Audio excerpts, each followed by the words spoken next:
Hi there, and greetings to everyone seeking and hoping to find the true meaning of life, those sick and tired of this poisonous world, whose soul and spirit are bleeding, and of the emptiness and futility of this materialistic civilization.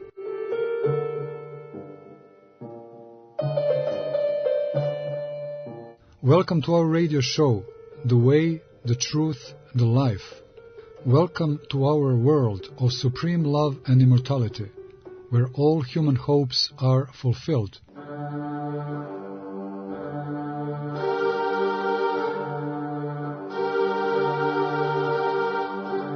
Welcome to the world of Orthodox Christian spirituality, a world now unknown to the West, which once had the key, but lost it a long time ago, the key that has an answer to every question.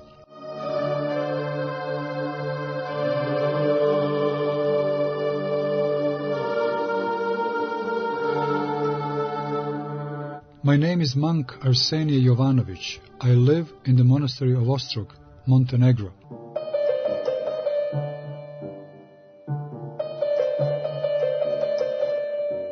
It is never too easy to talk on spiritual issues, especially when it has to be in foreign language, which is English to me. I apologize in advance for possible mistakes. However, I believe God will help me to say the word and you to understand it. So, let us embark on our waves.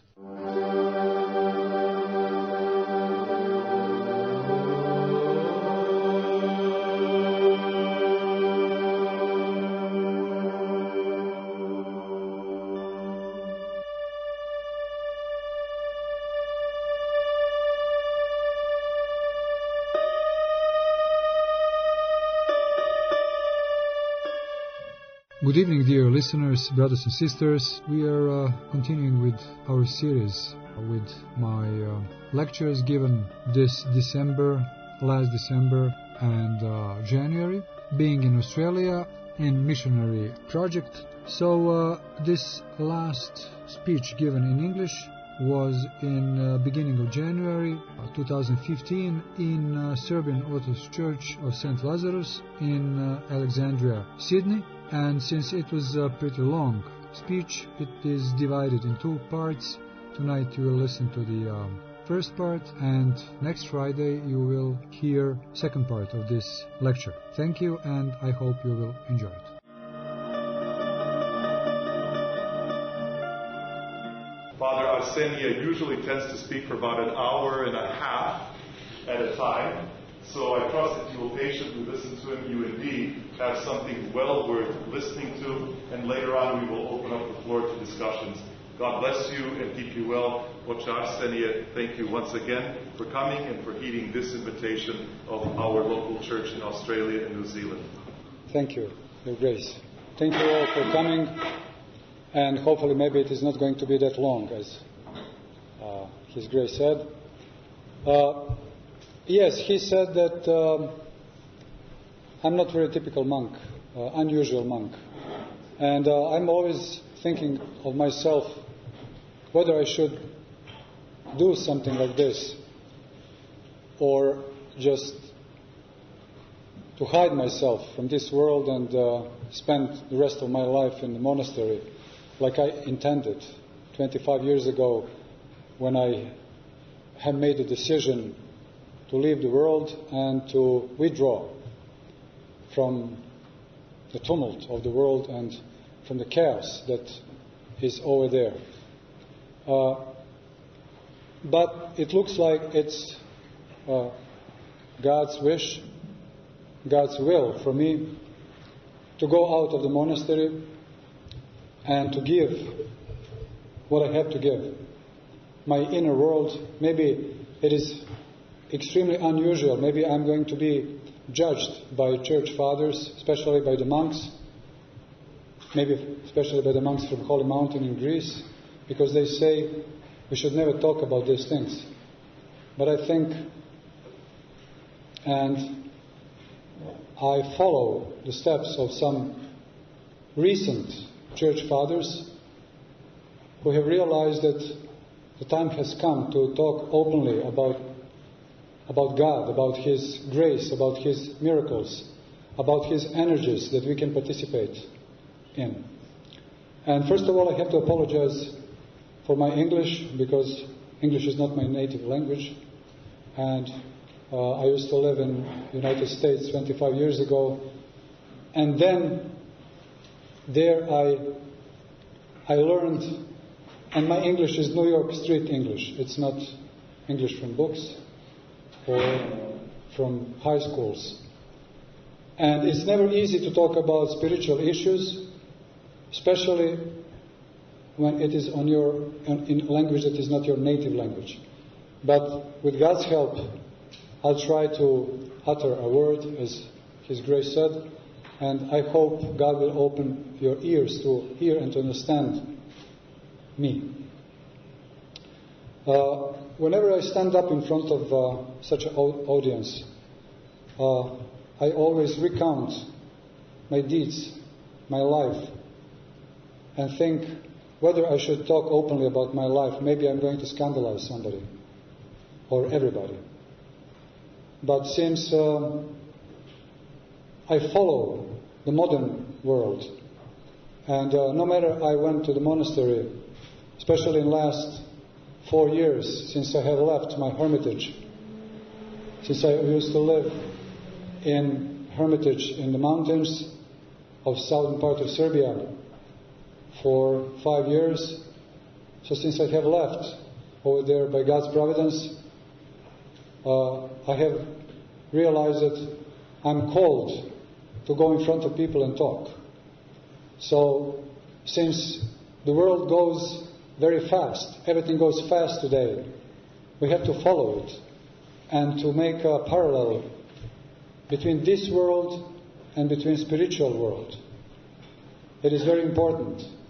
Sometimes we people from the church are somehow old-fashioned, which is not good for today's world, because people of nowadays, they need somebody who is contemporary, who is following what is going on in the world.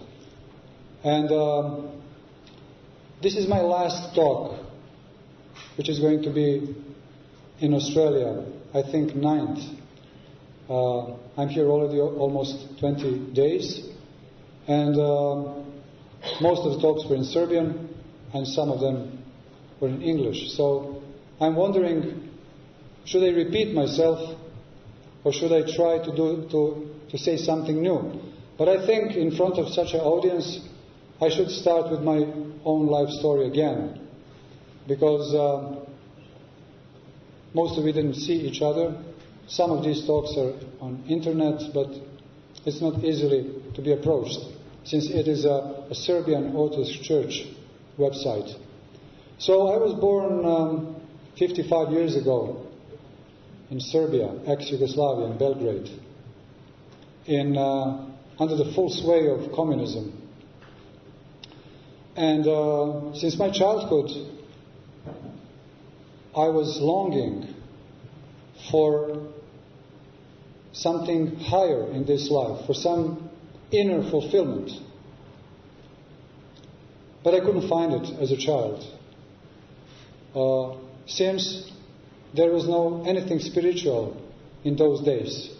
Only communism, and not communism like in Russia or like in Romania, Bulgaria, which is hard communism.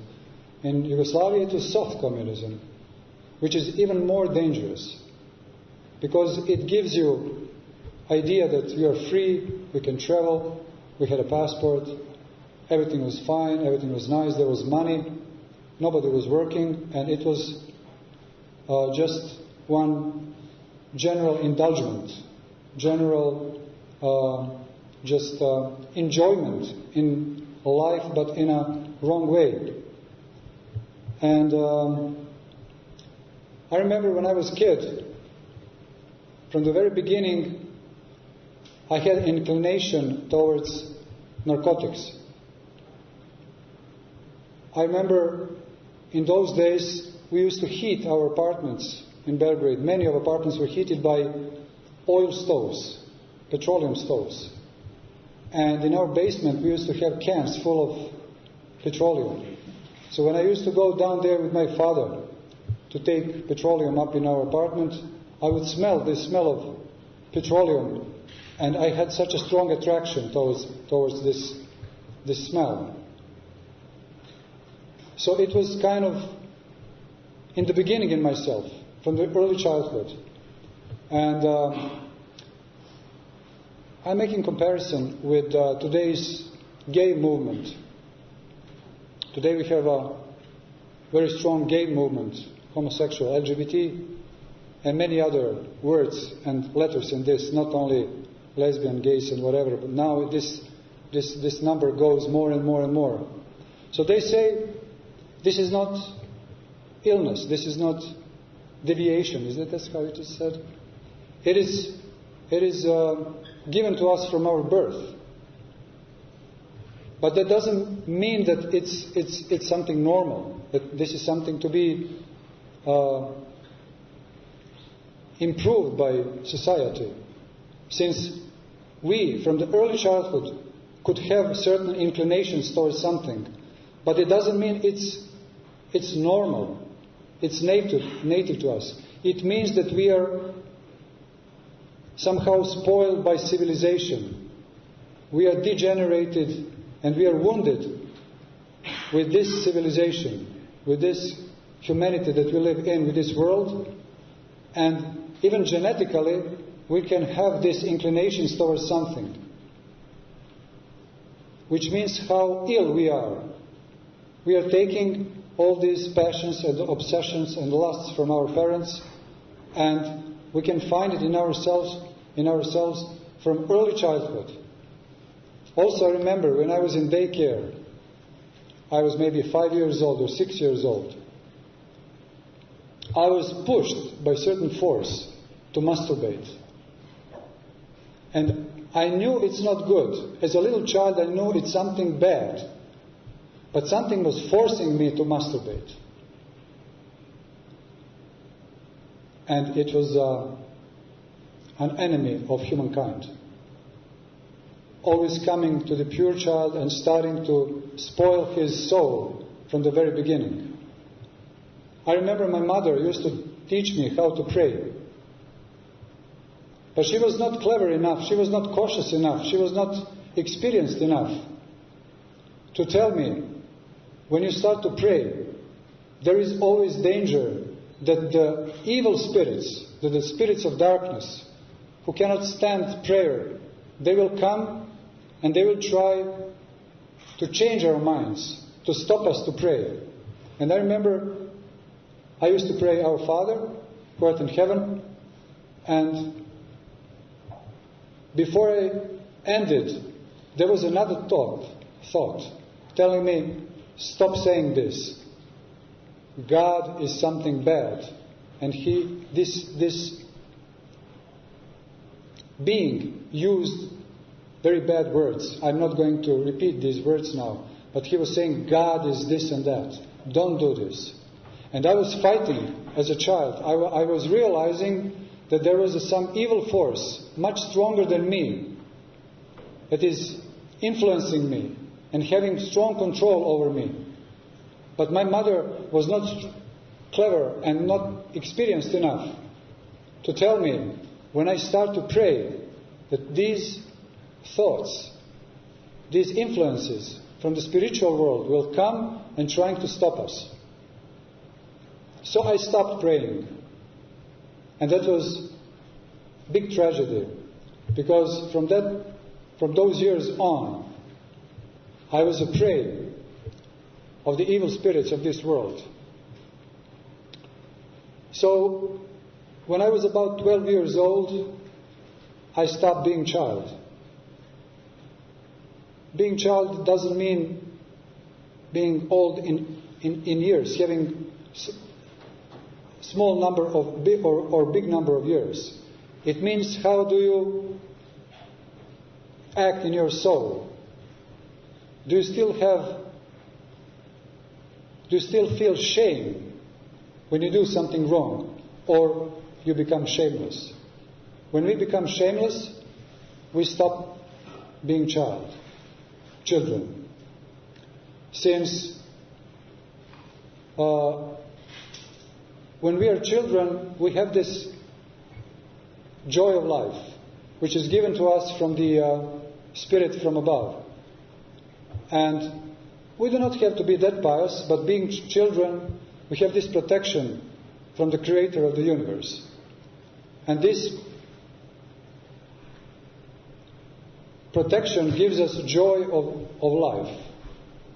But when we become shameless, when we stop listening to our parents, when we start to think that we are more clever than them, then we cut off ourselves from this energy that comes from above.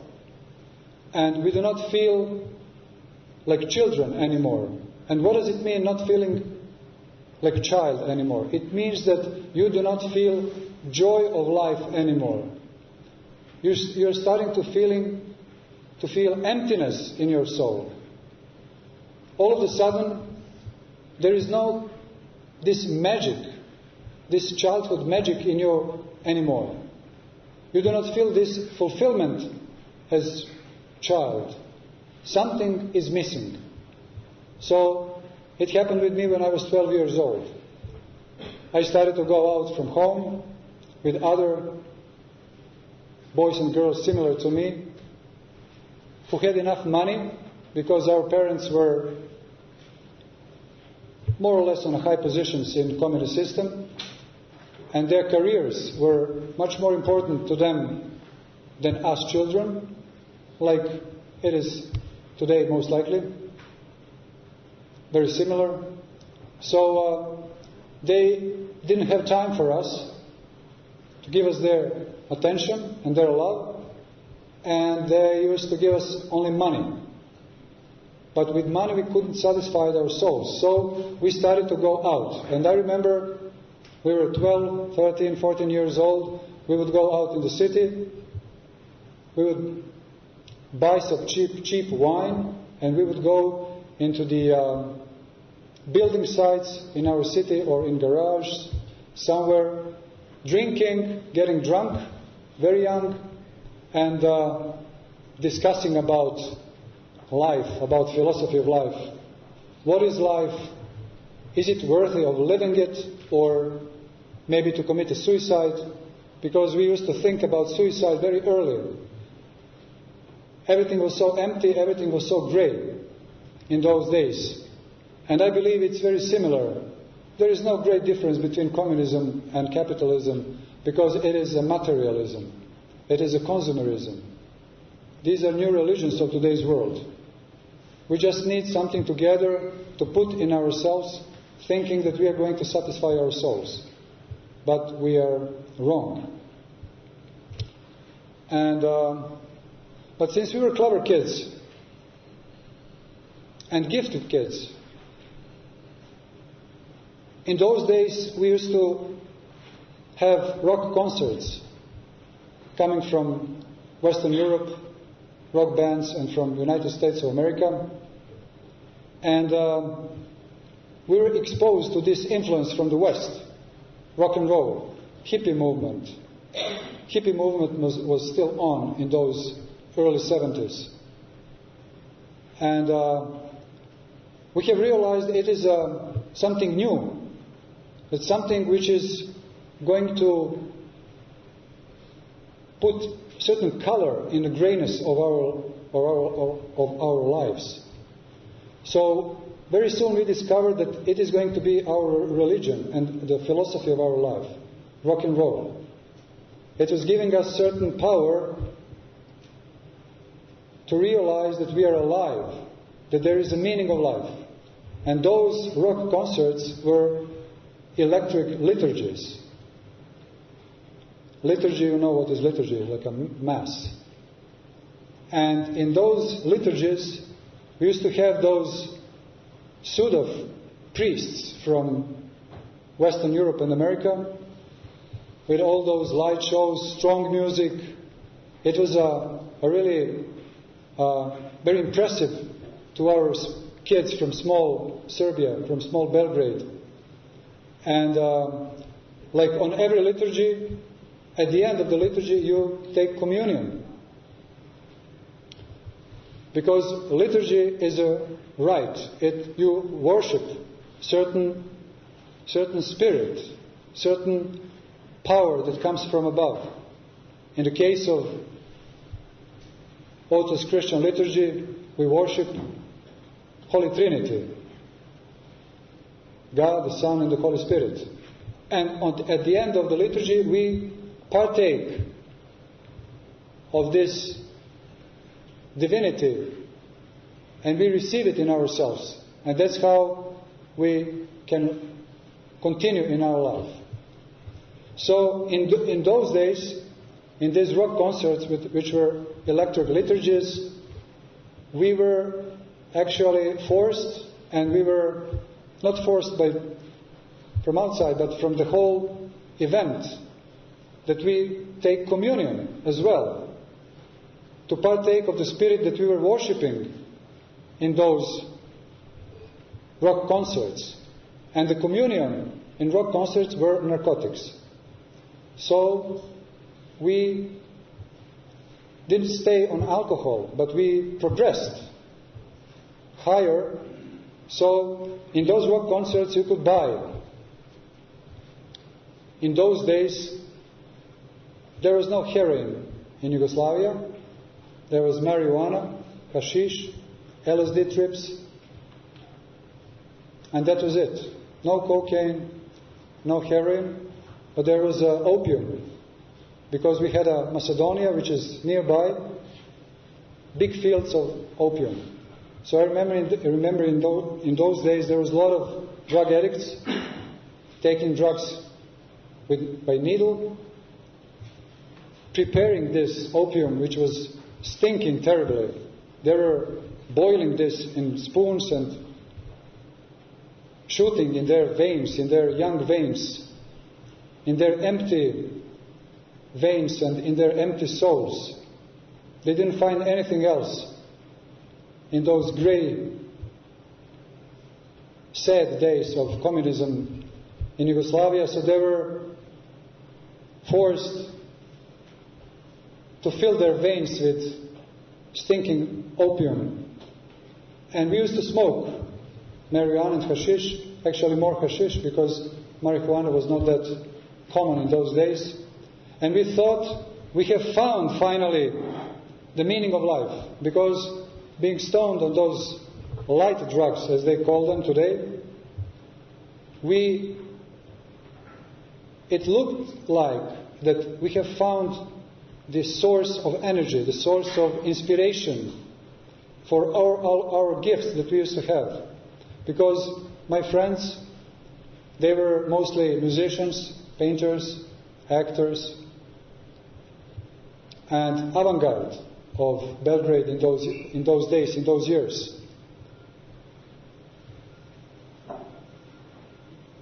Together with having narcotics, which were very close to us, we were still looking for higher spiritual fulfillment. And since Christianity was completely suspended in Yugoslavia, it was mocked. You were not forbidden to go to church, but you would be mocked if you go there. And of course, you would stay without your job. But young man who is looking for higher meaning of life, he cannot be satisfied with this. So we were looking for some kind of spiritual fulfillment besides these light drugs. So, like in whole Western Europe and in whole Western world, where there is no Christ anymore, Christ is expelled. We kicked him out from our countries, from our cities, from our souls. We do not need Christ anymore. So, we have found, which was very easily to be approached, the Far East philosophies and religions, Zen Buddhism, Hinduism, yoga, transcendental meditation, And it also looked like something very special, something really divine. And we used to go to these courses to be initiated. I was initiated in two Hindu sects. One was called Guru Maharaji, and another one was Transcendental Meditation. Transcendental Meditation is brought to Europe by Maharishi Mahesh Yogi, who was invited to Europe by Beatles in England. So, of course, England was one of the first countries in Europe where Jesus Christ was kicked out. But of course, man cannot live without spiritual fulfillment. So they turned their heads towards Far East, towards Orient, which has this cheap and easy spirituality. It is very cheap and easy to be spiritual person in terms of Far East meditative techniques and philosophies. You just sit in lotus, meditate, repeat your mantra for many times, and then you feel certain neurological, like you feel some kind of excitement, but in your nervous system. It doesn't have anything to do with spirituality in terms of, if we talk about spirituality, if I say I'm a spiritual person or somebody is a spiritual person, it means that he holds in himself certain spirit. The only spirit that we should acquire is the Holy Spirit. All other spirits are spirits who look forward to kill us, to destroy us. So in those days, I remember we used to invoke these mantras, and we were not supposed to know what my mantra means. Can you imagine how cunning it was? You know, you're supposed to repeat a word for 100,000s of times in your life, and you're not supposed to know. It's not given to you to know what does it really mean. And myself and some of us, we managed to find out what does it mean. Those mantras were names of certain gods, Hindu gods, and we know that these gods are actually fallen spirits, because there is only one God, creator of universe, earth and heaven. And all those gods were demons. So we used to invoke the names of these demons for many years of our lives, for many years. And I remember meditation. Meditation today is a very modern thing, especially in New Age movement, which is very present in today's world, in today's Australia, everywhere. And they accept all those meditative techniques from Far East. And during meditation, there is never actually notion of supreme being that we are supposed to get in contact, to get in touch with. We are actually getting in touch only with ourselves. But unfortunately, not only with ourselves, but with those fallen spirits who abide in us. And since we do not have contact in meditation with a creator, with a supreme being, it is a monologue. And the meditation is actually spiritual masturbation. We spiritually masturbate when we meditate. And usually we have this kind of neurological, it's a excitement of nervous system, and we think that we reach certain ecstasies, but it is only on the level of our body and nervous system. And since it is masturbation, it gives only death. We spill our energy and we invoke the spirits of darkness. who then come to us and change us. I remember friends of mine who were meditating and who were going to the higher courses. There are Siddhi courses. Siddhi means power in Sanskrit. So they used to go to ashram in Amsterdam, and they were taught there. They were,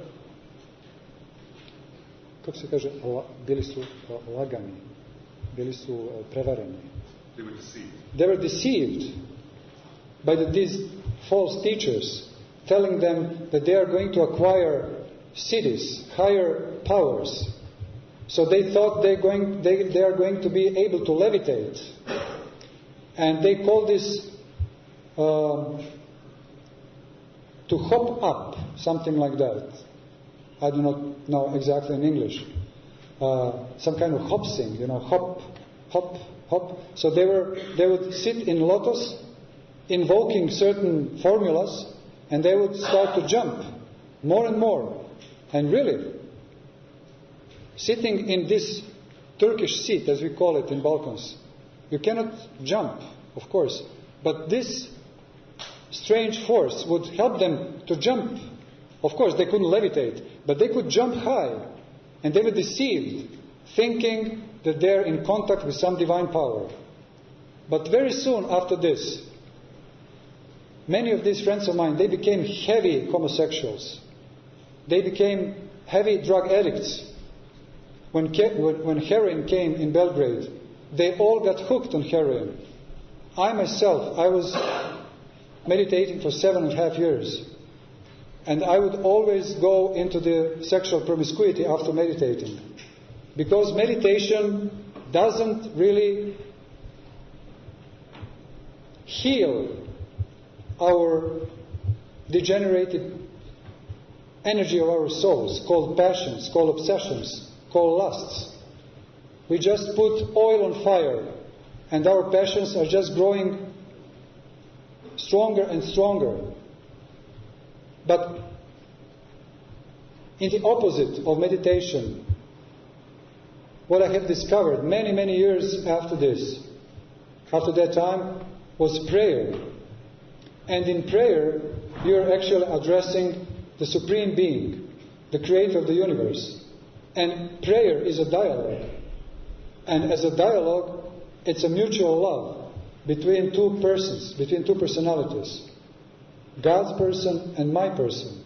He goes down, I'm going up, and we are in synergy.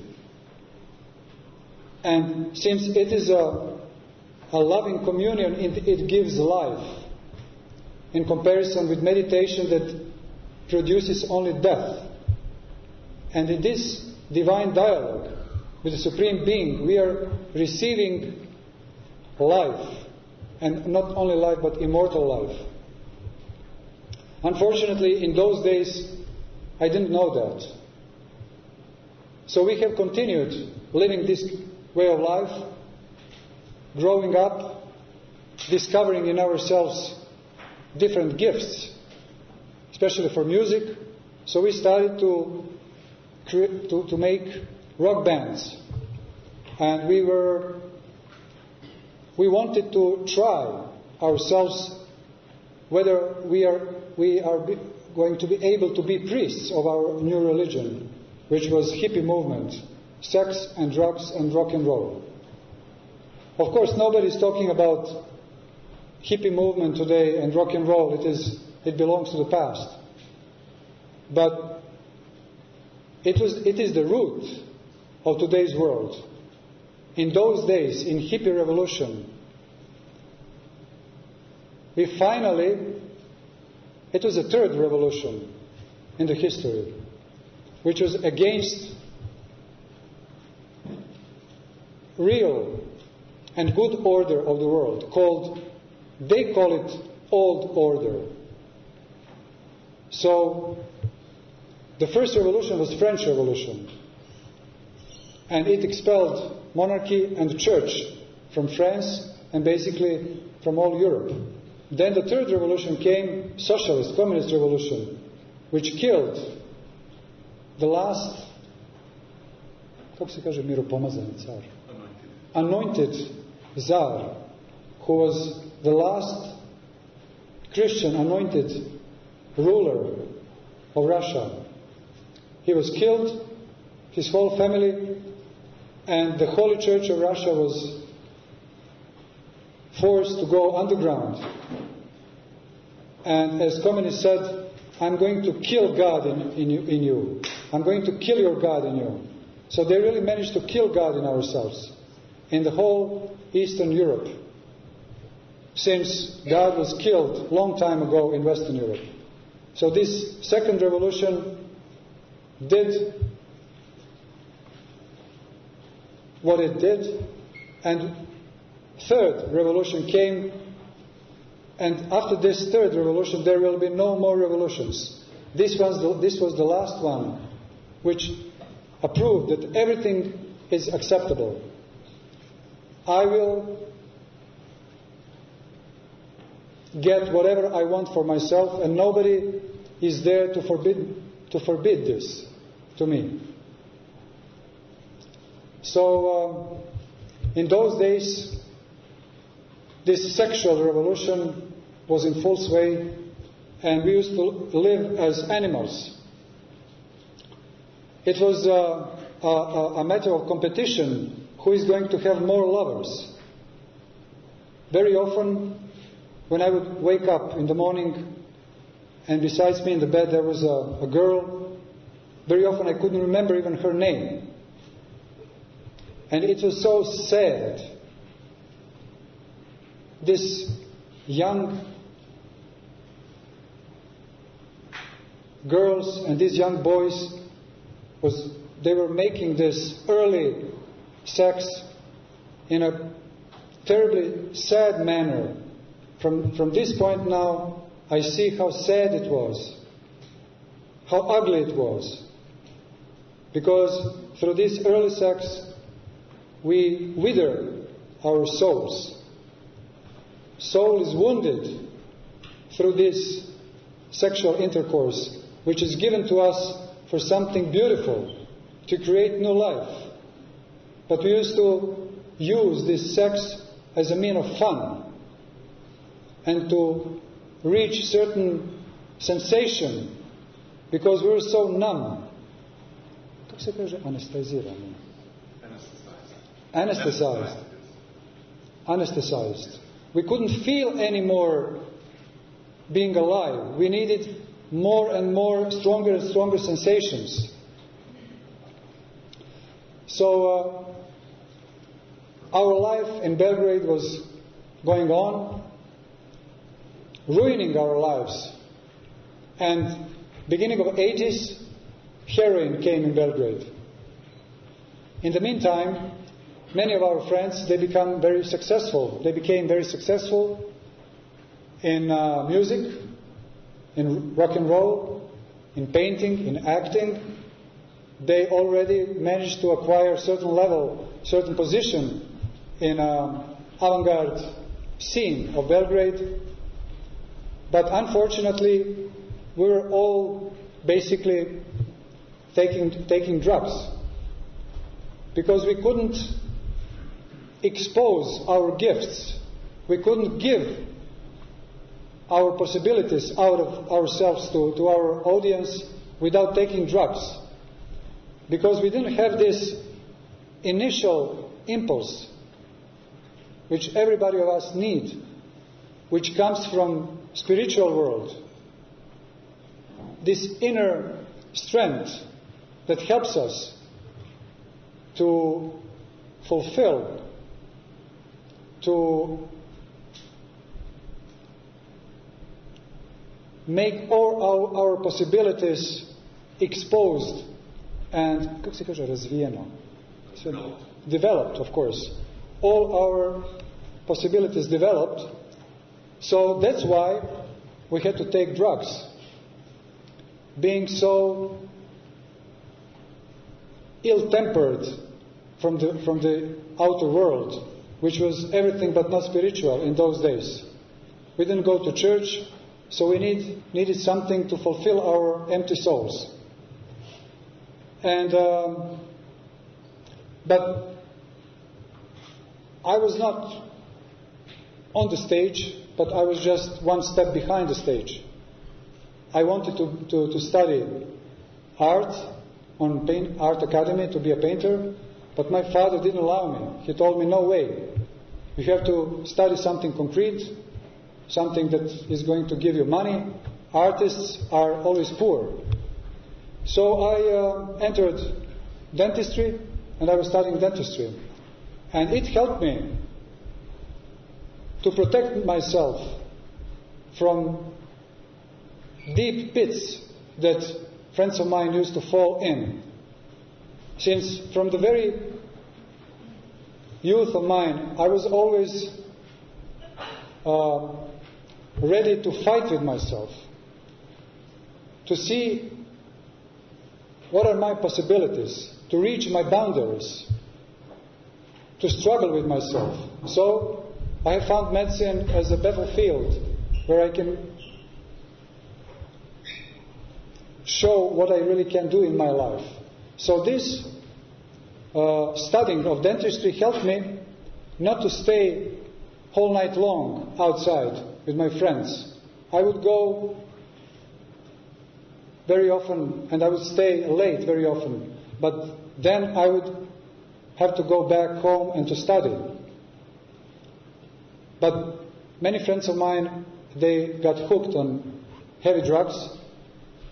And since we have all, I finally finished my university, and most of them, since they have acquired certain success in Belgrade society, little Serbia and little Belgrade became too small for us, too boring.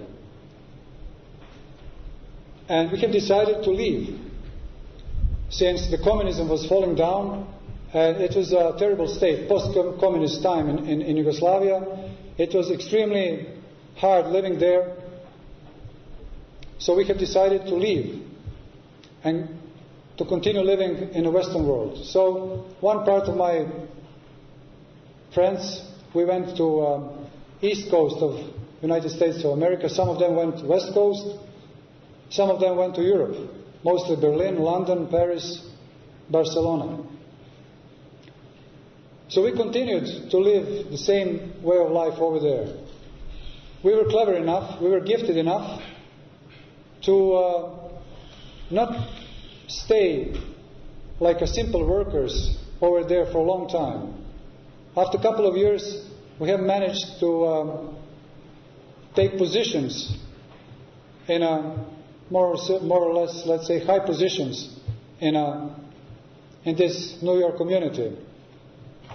But since we were still living in the same manner without spiritual fulfillment, we have continued to live and to in the same way like in Belgrade, taking drugs, entering many sexual mutations.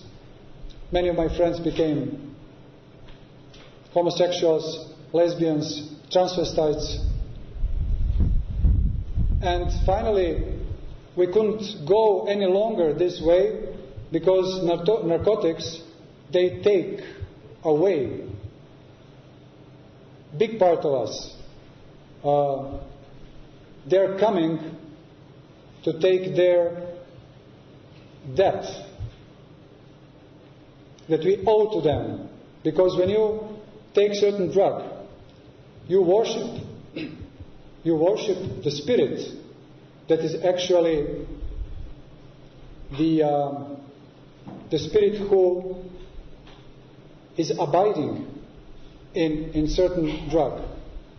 And this spirit is always sooner or later coming to take what he needs out of us, what he's looking, what he's giving to us. He's giving to us certain powers, false powers, but after all, he's taking to take our health and our brains and our souls. And in those days, big number of my friends, they became heavy drug addicts. Some of them, they became infected by AIDS. Some of them died from overdose.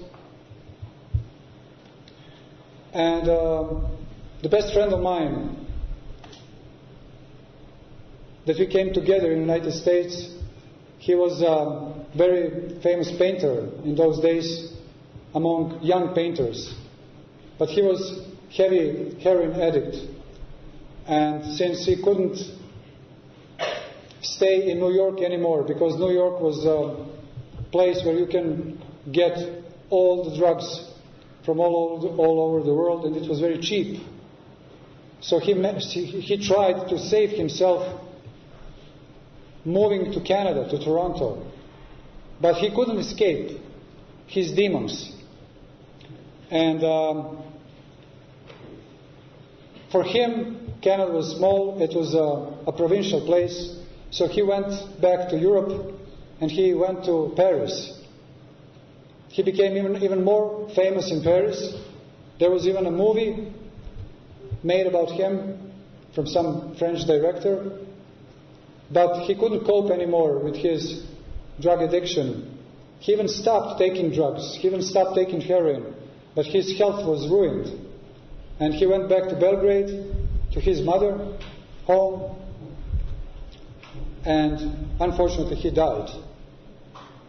He died 1999. And with his death, half of my personality died. Since I loved this man extremely, this love was something maybe the most precious in my life.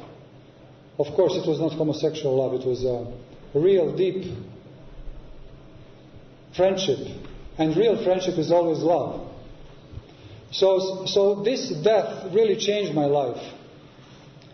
And my life was also going into the wrong direction.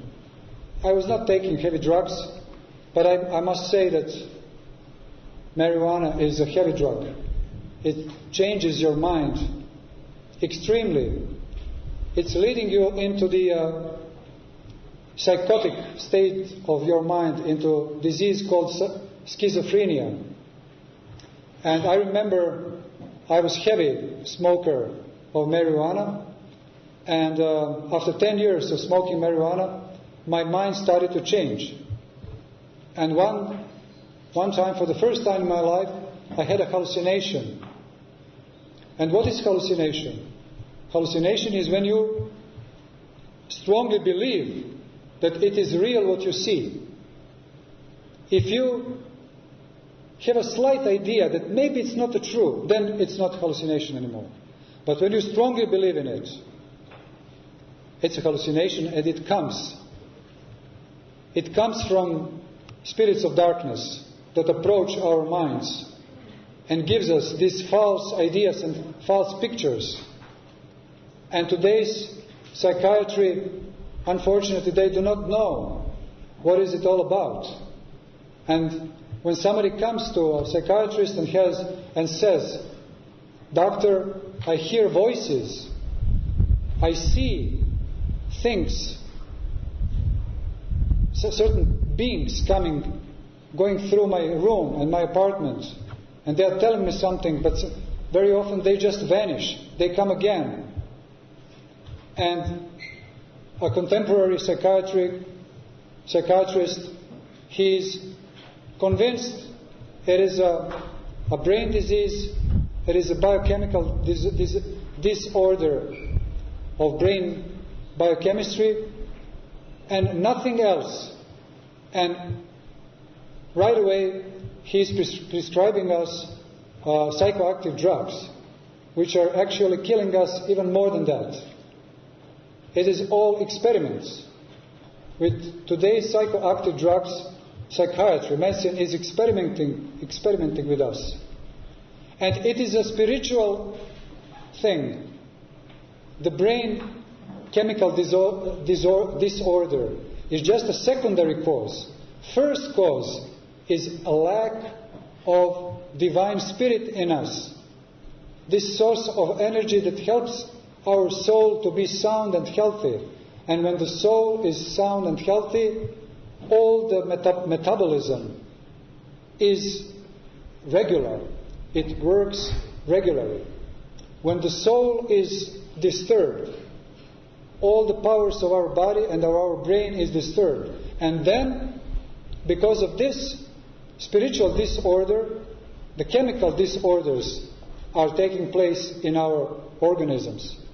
But unfortunately, medicine, today's medicine, contemporary medicine, do not admit that there is a spiritual cause of certain disease. And when you come to psychiatrist, if you have a certain psychic problem, you're going to take those most likely these psychoactive drugs for your whole life. And it is not important. All of you who have problems with fear, with anxiety, with psychotic episodes, do not think that it is something that you are sick. You are just under the attack of spirits of darkness. And there is a completely another way how to save ourselves. In those times, I still didn't know that. So, when I had this hallucination, I used to have a girlfriend in Belgrade. She was a heavy drug addict. And she was, I'm sure she was doing some kind of witchcraft. And she was giving me narcotics. So one of the reasons that I left Belgrade was to leave this demonic woman. I was not strong enough to quit with her over there. I admit that. So I had to flee away. So I went to New York. I met another girl. So one night we were going out to find some nice nightclub or a pub. And over there, when we were going down the streets of Tribeca, it's a part of Manhattan, on the right-hand side of the street there was coffee shops and nightclubs and restaurants. So in one pub, as we were passing by, this girlfriend of mine and myself, I glanced into this pub, and sitting by the counter, I saw this girl of mine from Belgrade sitting there and smiling to me like this. Terrible, nightmare. I couldn't believe she's there. I said to myself, she came to New York after me. But it was really a nightmare to me. It was. So I grabbed this girl for hand. I said, "Let's go." And she said, "Come on, what's going on with you?" So I didn't tell her what happened. So only after 2 days, when I was asking friends of mine, did she really come from Belgrade? And they told me, "What are you talking about?" No, she didn't come. And then I realized, maybe after 2 or 3 days, that I really had a strong hallucination. And I was scared. I was scared for my health. I was scared for my life. Because I said to myself, so the very next day, I can have another hallucination. And another, and another. And I'm going to lose contact with this reality.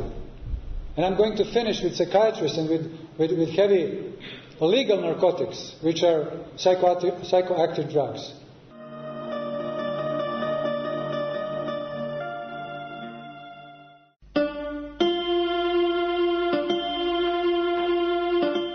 Thank you for listening Radio Svetigora, the radio station of the Serbian Orthodox Church, Diocese of Montenegro and the Seaside.